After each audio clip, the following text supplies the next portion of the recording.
हम इस समय करनाल में बैठे हैं और करनाल की ही अगर हम बात करें तो करनाल लोकसभा क्षेत्र जो है जी उसमें पिछले 9 सालों में क्या बड़ा प्रोजेक्ट आप लेके प्रदेश की बात करें तो कितने युवाओं को नौकरियां दी हैं, जो वादा किया था उस पे कितना परसेंट उतरे या आखिरी साल में वो सब करने वाले हैं। अगर बात करें डिपार्टमेंट की, सरकारी क्षेत्र की बात करें तो आज पुलिस डिपार्टमेंट लगा लो या फिर रोडवेज लगा लो, हर जगह वैकेंसी खाली है, हर जगह जो एम्प्लॉइज है वो बहुत कम है, जिनकी भर्ती पिछले कई सालों से हो नहीं रही है।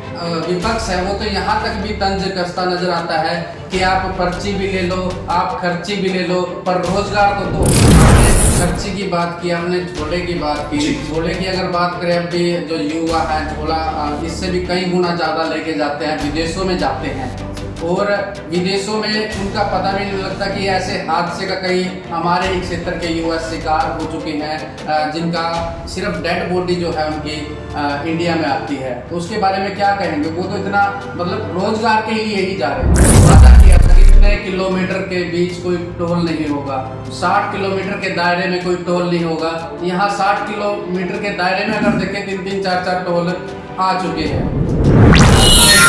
जो हमारे मुख्यमंत्री हैं मनोहर लाल खट्टर जी, वो जन संवाद कर रहे हैं और 2 दिन पहले अभय सिंह चौटाला करनाल आते हैं जी। उनका कहना होता है कि ये जन संवाद नहीं है, ये जनता स्वाद है, क्योंकि कई बार जन संवाद कार्यक्रम में देखा गया कि महिलाओं की बेकदरी हुई है। उस पर क्या आप प्रकाश डालें? नमस्कार, ITV 24 देख रहे हैं आप, मैं आपके साथ कंवर पाल। आज हम एक विशेष चर्चा को लेके आपके बीच आए हैं और चर्चा भी रहेगी हरियाणा की राजनीति की जो सरगर्मियां हैं इतनी तेज हो चुकी हैं, उसके बीच भाजपा कहाँ दिखाई दे रही है। आज इस बारे में हम सवाल करेंगे। हमारे साथ है वीरेंद्र सिंह चौहान, जो कि भाजपा के प्रदेश प्रवक्ता हैं। नमस्कार वीरेंद्र जी। जी नमस्ते कंवरपाल जी, और ITV के सभी जो देखने सुनने वाले मित्र हैं उन सबको भी नमस्ते, राम राम। आज गणेश चतुर्थी है, सबको शुभकामनाएं। जैसा कि वीरेंद्र जी आप जानते हैं कि कांग्रेस ने इस बार जो अपनी तैयारी है वो काफी तेज कर दी है। आपको लगता है कांग्रेस ने तैयारी तेज की है? मैं ये कहता हूँ कि कांग्रेस जो आज तक जितनी खराब अवस्था में रही है, इस समय कांग्रेस अपनी सर्वाधिक खराब अवस्था में है। उसका कारण बताता हूँ। एक, कांग्रेस पिछले 10 साढ़े 10 सालों में अपना संगठन नहीं बना पाई थी। नहीं बना था तो घरों तो बैठे थे। अब इन्होंने बढ़ाने की कोशिश करनी शुरू की तो नतीजा आपके सामने है। अपने प्रभारी को, अपने ऑब्जर्वर को गालियां दे रहे हैं सार्वजनिक रूप से। Observer go back. अपने नेता भूपेंद्र सिंह हुड्डा को ये कह रहे हैं कि बाबू बेटा की कांग्रेस नहीं चलेगी। ऐसा कोई एक जिला शायद नहीं है जहां इनके संगठन के चुनाव में कांग्रेसी आपस में गुड़े ना हो और गुड़ने तक नहीं रुके। ऐसी ऐसी भद्दी गालियां एक दूसरे को और नेताओं को दी हैं जिनको आप मीडिया पर, सोशल मीडिया पर चला नहीं सकते, आपको बीप करनी पड़ेगी। तो कांग्रेस मेरी दृष्टि में, मेरे दृष्टिकोण से अगर देखा जाए, जोर लगाती तो दिखती है, पर जितना वो रिकवर करने की कोशिश करती दिखती है उतना ही फिसलती जाती है। हरियाणा की राजनीति की डोर वो कांग्रेस के हाथों से मेरे हिसाब से 19 से कहीं ज्यादा फिसल गई है। वो गर्त की ओर अग्रसर है। आने वाले समय में देखते जाइएगा, नतीजे आपके सामने होंगे। आपको कांग्रेस बहुत बिखरी हुई, देसी में कहना हो तो खिंडी हुई हालत में दिखाई। अगर तुलना करें भाजपा से तैयारी, जैसे लोकसभा और विधानसभा के जो आने वाले चुनाव है उसके बारे में बात करें, उसके तुलना करें भाजपा से, तो भाजपा कहीं ज्यादा सुस्त पिछली बार से नजर आ रही है। नहीं, मैं नहीं मानता इस बात को। भारतीय जनता पार्टी संगठनात्मक दृष्टि से 19 से कहीं अधिक चुस्त है, 14 से भी कहीं अधिक चुस्त है। 14 में हमारे विरोधी कांग्रेस के नेता प्रवक्ता ये कहते थे, भाई ये तो कितने ही नहीं, गांव में दिन का संगठन ही कोनी। यही बात, यही बोलबानी थी कि नहीं थी? 14 के बाद, 14 से लेकर आज तक हमारा संगठन कहां पहुंचा आपको मालूम है? आज हरियाणा के जितने बूथ हैं, हर बूथ पर भारतीय जनता पार्टी का आपको बूथ अध्यक्ष काम करता हुआ दिखेगा, बूथ कमेटी काम करती हुई दिखाई देगी, त्रिदेव काम करते हुए दिखाई देंगे, शक्ति केंद्र। अभी एक साथ हमने हरियाणा के 4000 से अधिक शक्ति केंद्रों पर अपने अल्पकालीन विस्तारक भेजे, यानी प्रमुख वरिष्ठ कार्यकर्ता भेजे, जो वहां पर संगठनात्मक कार्यक्रमों को और व्यवस्थित दुरुस्त करने जा रहे हैं। तो आप हमें तो यूं कहिए कि हम 14 में अगर चुस्त थे तो 19 में अपेक्षाकृत बेहतर थे, और आज संगठन की दृष्टि से ओम प्रकाश धनखड़ जी की अध्यक्षता में हम किसी भी दूसरे राजनीतिक दल से हरियाणा में 100 गुना बेहतर स्थिति में। हमारे बाद नंबर 2 पर आप चाहे जिसको गिन लो, आपको ग्रेडिंग देनी है। संगठनात्मक मामले में हमको टक्कर देने की स्थिति में कोई नहीं है। आपने कहा कि 14 से 2019 में ज्यादा हम चुस्त थे, तो आपने 2019 में नारा दिया था, एक स्लोगन दिया था 75 पार, और 75 पार के बजाय पिछला रिजल्ट था उससे भी डाउन आप चले गए थे। वास्तव में जब हमने 75 पार का नारा दिया था, हम वास्तव में उस लेवल पर थे, एनर्जी लेवल की अगर बात करें, लोगों का मन भी उस तरह का था। लेकिन चुनावी गणित में कुछ मौके की डेवलपमेंट्स ऐसी हो सकती है, कोई एक आध घटनाक्रम ऐसा हो सकता है। कभी कभी, जैसे मैं एक फैक्टर बता सकता हूं कि शायद हमारे साथ ऐसा हुआ कि हम 75 पार वाले वास्तविक आत्मविश्वास में थे, परंतु 75 पार के आत्मविश्वास के चलते, जो कि जेन्युइन था, हम टिकटों के वितरण में चूक कर गए। आदमी कभी कभी असावधान हो जाता है ना, भाई वो आप पढ़े, जीते पड़े, पार गए, 75 पार हो गए, तो टिकटों के वितरण में हमसे कैलकुलेशन में कहीं छोटी मोटी चूक हो गई, उसका नतीजा हुआ हमको हानि हुई। वीरेंद्र जी, आपको क्या नजर आ रहा है? मतलब खूबियां हर कोई बताता है, क्या कोई कमजोरी भी इस तरह की नजर आ रही है जो भाजपा की कमजोरी हो? नहीं, में देखिए, कमजोरी की तो बात यूं है कि कमजोरी होती है, अगर है तो वो घर के भीतर बैठ के दूर करने के लिए होती है। चलो ठीक है, आप शायद कमजोरियां नहीं बता पाएंगे, आप बता दीजिए, मैं उत्तर दे दूंगा। अगर हम इस समय करनाल में बैठे हैं, और करनाल की ही अगर हम बात करें तो करनाल लोकसभा क्षेत्र जो है जी, उसमें पिछले 9 सालों में क्या बड़ा प्रोजेक्ट आप लेके आए हैं? देखिए, करनाल लोकसभा क्षेत्र में एक के बाद एक बहुत सारे काम हुए हैं।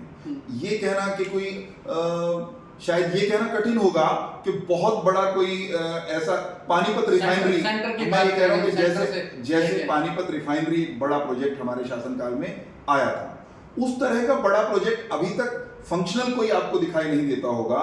परंतु करनाल लोकसभा क्षेत्र में आप डेवलपमेंट के सारे कामों पर अगर निगाह डालेंगे तो आपको मिलेगा कि बहुत सारे मोर्चों पर बहुत अच्छा काम हुआ है। करनाल लोकसभा क्षेत्र में हमारा करनाल शहर भी आता है। कल्पना चावला मेडिकल कॉलेज को किस स्थिति में छोड़ करके गई थी कांग्रेस की सरकार? Kalpana Chawla medical college as a medical college वो फंक्शनल हुआ। फंक्शनल होने के बाद केवल मेडिकल कॉलेज, वो अस्पताल ही था उससे पहले, तो कॉलेज के रूप में फंक्शनल हमारे कार्यकाल में हुआ, बिल्डिंग हमारे कार्यकाल में पूरी हुई। अगर हम बात करें लोकसभा की बात कर रहे हैं, जो लोकसभा सेंटर से प्रोजेक्ट लेके आएंगे, अभी यहाँ भी आएंगे, मुझे कहने तो दीजिए, ये तो बात पूरी कर लूं। कल्पना चावला मेडिकल कॉलेज को एक अस्पताल के रूप में कांग्रेस की सरकार छोड़कर गई थी। हमने उसको मेडिकल कॉलेज की शक्ल दी, बिल्डिंग कंप्लीट की, और हम वहां नहीं रुके। हमने कल्पना चावला मेडिकल कॉलेज के बाद एक कदम आगे बढ़ाया, पंडित दीनदयाल उपाध्याय जो हेल्थ यूनिवर्सिटी हमने वो बनाई, चिकित्सा विश्वविद्यालय बनाया, उसमें कुछ कोर्सेज शुरू हो गए हैं। तो आगे बढ़े ना, सेंटर से हम लेकर आए करनाल में, खासतौर पर अगर आप पूछेंगे, बागवानी विश्वविद्यालय। हरियाणा में बागवानी विश्वविद्यालय नहीं था, केंद्र ने इस दिशा में इच्छा जताई, तो हमने करनाल में बागवानी विश्वविद्यालय, महाराणा प्रताप बागवानी विश्वविद्यालय या उद्यानिकी विश्वविद्यालय या उद्यान विश्वविद्यालय, जिस भी नाम से उसको जानते हो, मैं उसको बहुत बड़ा प्रोजेक्ट मानता हूं।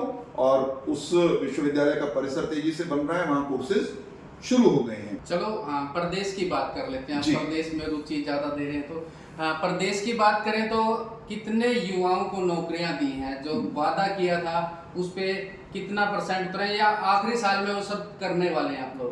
देखिए, नौकरियों को लेकर अगर आप मुझसे पूछ रहे हैं तो आइए तथ्यों पर बात करते हैं। कांग्रेस अक्सर हम पर सवाल उठाती है कि इस राज्य में नौकरियां नहीं मिली। आंकड़े ये कहते हैं कि कांग्रेस के शासनकाल में कंवरपाल जी सरकारी नौकरियां, पक्की सरकारी नौकरियां हरियाणा में जो दी गई वो 84-85 हजार बनती हैं। 2 पूरी टर्म की भूपेंद्र सिंह हुड्डा जी ने और 84-85 हजार हरियाणा के नवयुवक नवयुवतियों को नौकरियां मिली। इसकी तुलना में हमने कितनी दी? अभी हमारा 9 साल पूरे होने शेष हैं, 10वां पूरा 1 साल हमारे पास बचा हुआ है। तो हम 8.5 साल के बाद ये बताने की स्थिति में थे हरियाणा की जनता को हैं कि उन्होंने 10 साल में 84-85 हजार के बीच में नौकरियां दी। हमने 8.5 साल में 1,05,000 से अधिक नवयुवक नवयुवतियों को ज्वाइन करवा दिया, उनको नौकरी दे दी और तब ज्वाइन करा दिया और नौकरी दे दी, जबकि कांग्रेस के प्रेरित लोग हाई कोर्ट में सिर्फ और सिर्फ एक काम कर रहे हैं, कोई भर्ती लिगड़ो चल मेरे भाई कर दे, कोई इंटरव्यू आओ चल मेरे भाई कोर्ट में। तमाम अड़चनों के बावजूद हम कांग्रेस से 20,000 अधिक सरकारी नौकरियां अब तक दे चुके हैं। अगर बात करें डिपार्टमेंट की, सरकारी क्षेत्र की बात करें तो आज पुलिस डिपार्टमेंट लगा लो या फिर रोडवेज लगा लो, हर जगह वैकेंसी खाली है। हर जगह जो एम्प्लॉइज हैं वो बहुत कम है, जिनकी भर्ती पिछले कई सालों से हो नहीं रही है। हर महकमे में, चाहे रोडवेज हो चाहे और कांग्रेस या विपक्ष है वो तो यहाँ तक भी तंज कसता नजर आता है कि आप पर्ची भी ले लो, आप खर्ची भी ले लो, पर रोजगार तो दो। अच्छा, उनका तो दर्द खर्ची पर्ची बंद होने का ज्यादा है। कांग्रेस नौकरी देती थी, आपने बात याद करा दी। कांग्रेस के कार्यकाल में नौकरियां जितनी मिली, मैंने कहा 84-85 हजार, 85 हजार से ऊपर उनका आंकड़ा नहीं है। उनने 85 हजार नौकरी भी दी तो खर्ची और पर्ची के दम पे दी। हरियाणा में एक रिवाज बन गया था, नौकरी पहलम झटका किसने मिलेगी? मुख्यमंत्री की जाति के मानस में। उसके पाछे किसकी बारी आओगी? उसके पाछे भाई जोनसा के जिले का रहने वाला हो, फिर बिरादरी कोई सी भी हो, उसके बाद भी मिलती थी नौकरी। ऐसा नहीं है कि नहीं मिलती थी, उसके बाद नौकरी कंवरपाल जी मिलती थी। उस मानस ने जिसके दौरे नोटा का बड़ा सारा जोड़ा हो, जो खर्चा उठन का ब्योत राखदा हो, जो पछोड़ मार के पांड बांध के नोटा की किला डबड़ी अधवाड़ा बेच के वो पॉलिटिकल आदमी तय रिश्वत देने का ब्योत रखता हो। तो हमने जाति, जिला और झोला इस आधार पर नौकरी देने की परंपरा को हरियाणा में समाप्त किया है। मुझे एक वाक्य और कहने दीजिए। अभय सिंह चौटाला एक बार शायद यही कर रहा, असंध हल्के के किसी गांव में उन्होंने ये कहा था कि हमारा राज आ जाएगा तो वर्करों को नौकरी देंगे और मेरिट या पाड़ के जोड़ में फेंक देंगे।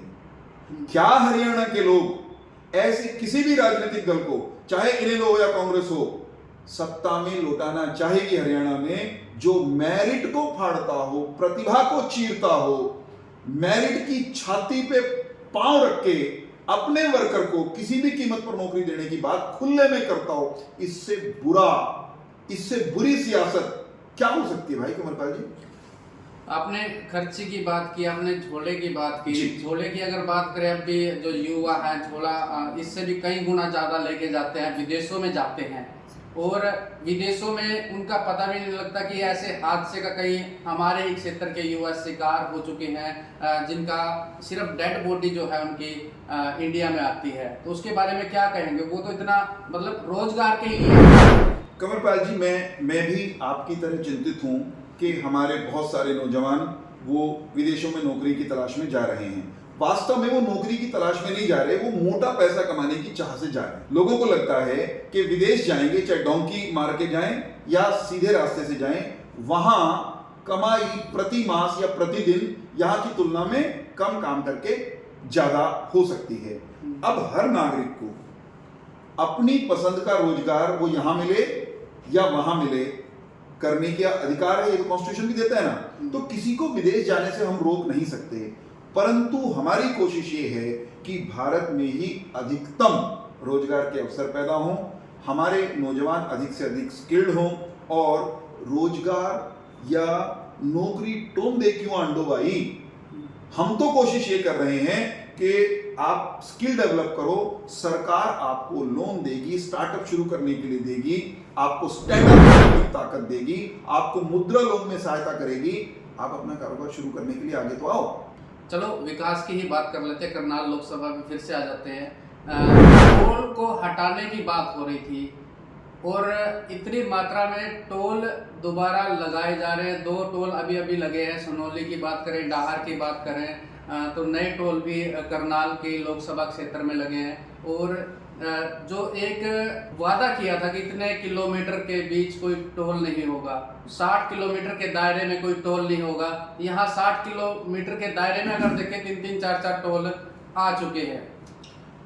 देखिए, जो वादे की बात है, घटना भी अभी एक वीडियो भी वायरल हो रही है। टोल पर गुंडागर्दी देखें, जो टोल कर्मी है गुंडागर्दी उनकी देखें तो इतनी जबरदस्त तरीके से महिला की पिटाई कर रहे हैं। महिला की देखिए, बहुत दुर्भाग्यपूर्ण है किसी टोल पर या कहीं पर भी किसी एक नागरिक के साथ कुछ लोग भद्दा व्यवहार करें, और महिला के साथ तो वो एक बड़ा अपराध और हो जाता है। वो निंदनीय है, उसकी भर्त्सना करनी बनती है और उसके खिलाफ कार्रवाई जो कड़ी से कड़ी संभव होगी वो होनी चाहिए। जहां तक टोल का सवाल है कंवरपाल जी, मैं भी ये मानता हूं कि ये राह में खड़े टोल ना ही रहे तो बढ़िया। आप गति से चल रहे होते हैं, आपकी गति में ब्रेक आता है, होना नहीं चाहिए। देश के जो भूतल परिवहन मंत्री हैं नितिन गडकरी जी, वो वास्तव में एक ऐसी व्यवस्था की कल्पना कर रहे हैं जहां टोल जैसी बाधा हमारी सड़क पर खड़ी हुई दिखाई न दें। आजकल जो हमारे मुख्यमंत्री हैं मनोहर लाल खट्टर जी, वो जन संवाद कर रहे हैं। और जो अभी 2 दिन पहले अभय सिंह चौटाला करनाल आते हैं जी, उनका कहना होता है कि ये जन संवाद नहीं है, ये जनता स्वाद है।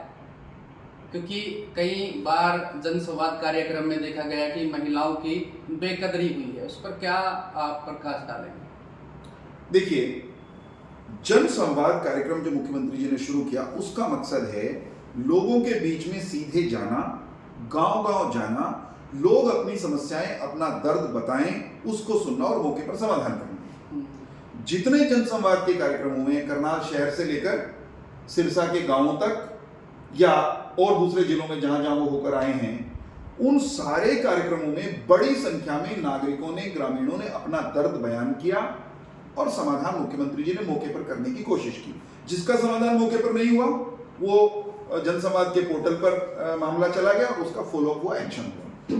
अब जब दर्द आता है साहब, दर्द बताने वाले नागरिक आता है, तो बहुत बार दर्द बताने वाले का अंदाज, दर्द तो जेन्युइन होता है, पीड़ा वाजिब होती है, लेकिन कभी कभी अंदाज ऐसा होता है जो होना नहीं चाहिए, तब उसको रोकना भी पड़ता है, टोकना भी पड़ता है। जन संवाद में जनता की सुनने गए हैं ना, जनता में प्रतिपक्षी भी शामिल है, वो भी आ सकते हैं, परंतु प्रतिपक्षी जब वहां आते हैं, कई कार्यक्रमों में वो आए, सिरसा में एक आम आदमी पार्टी का नेता वहां का आके बैठा, अगर तो वो एक नागरिक के नाते कहते हैं कि मेरे गांव में पानी नहीं आ रहा, हमारे शहर में या सड़क टूट रही है, सुनी जाएगी, समाधान भी देंगे। लेकिन अगर कोई कुलदीप गदराना या कोई उनकी पार्टी का नेता वहां खड़ा होकर के नारे लगाने के लिए आएगा, हल्ला करने के मकसद से आएगा, तो पुलिस रोकेगी भी, टोकेगी भी, क्योंकि कार्यक्रम में खलल डालने का अभिप्राय है जनता की शिकायतों को कायदे से सुनने देने में बाधा डालना, लोक विरोधी होना। तो आखिरी सवाल मेरा रहेगा, क्या आपकी बार भी भाजपा 75 पार जैसा नारा लेके आएगी? हर चुनाव की परिस्थितियां अलग होती हैं, हर चुनाव की, जैसे हर चुनाव में बहुत सारे प्रत्याशी नए होते हैं, हर चुनाव में मुद्दे नए होते हैं। हम 19 में जिस अंदाज में चुनाव लड़ रहे थे उससे बहुत बेहतरीन ढंग से अब की बार चुनाव लड़ेंगे, तो पुराने नारे पे थोड़ी लड़ा जाएगा। नया चुनाव, नई परिस्थितियां, नए सवाल, नई उपलब्धियां, नई चुनौतियां, नए नारे के साथ, गजब की ताजगी और ऊर्जा के साथ 2024 का लोकसभा भी लड़ेंगे, विधानसभा भी लड़ेंगे और कमल को एक बार फिर से लाल किले पर भी, यानी दिल्ली में भी लाल किले पर तो तिरंगा फहरेगा, दिल्ली में भी कमल लहराएंगे, कमल फहराएंगे और चंडीगढ़ में भी कमल की, कमाल की सरकार बनाएंगे। साहब, हमारी पूरी तैयारी है। नारा वो समय पर आपके सामने आ ही जाएगा। आप लोगों से तो कुछ छिपता नहीं है। कई बार तो अभी हम नारे के बारे में सोच ही रहे होते हैं और आप कहीं किनारे पे बैठे हुए उसको पकड़ लेते हैं, सार्वजनिक कर देते हैं। तो बहुत बहुत धन्यवाद वीरेंद्र जी। तो जैसा कि आपने देखा कि बहुत से सवालों के जवाब देते हुए वीरेंद्र सिंह चौहान, जो कि भाजपा के प्रवक्ता हैं, नज़र आ रहे थे। बहुत ही सादगी से अपने सवालों के जवाब इन्होंने दिए हैं। मैं सभी से अपील करूंगा, जो भी इस वीडियो को देख रहा है, वीडियो को शेयर जरूर करें, और जिसने हमारा पेज अभी तक फॉलो नहीं किया तो पेज को फॉलो करें, ताकि हर अपडेट आपको मिलती रहे। धन्यवाद।